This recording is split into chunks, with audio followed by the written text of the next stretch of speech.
కాపరి చెంత నీవుంటే కలిగే ఆశీర్వాదము ఆ కాపరి వైపునకు నువ్వు వెళ్తావంటే ఆయన స్వరాన్ని నీవు గుర్తిస్తావు. ఆయన స్వరాన్ని నీవు గుర్తించటం వల్ల ఆటోమేటిక్ గా నీవు ఎక్కడికి వెళ్తావు? ఆయన వైపునకు నీవు వెళ్తావని జ్ఞాపకం చేయి. మీరు గొర్రెల వల్లే దారి తప్పిపోతిరి గాని ఇప్పుడు మీ ఆత్మల కాపరియు అధ్యక్షుడినైన ఆయన వైపునకు మీరు మళ్ళీ ఉన్నారు. ఆయన వైపునకు మీరు మళ్ళీ ఉన్నారు.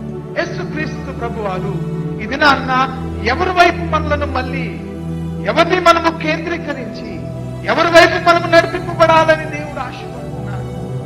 ఇది నాన్న మనము చాలా మంది కాపరి స్వరాన్ని గుర్తించలేనటువంటి దౌర్భాగ్య స్థితిలో ఈ రోజు కూడా మనం ఉంటున్నాం. కారణం ఏంటో తెలుసా?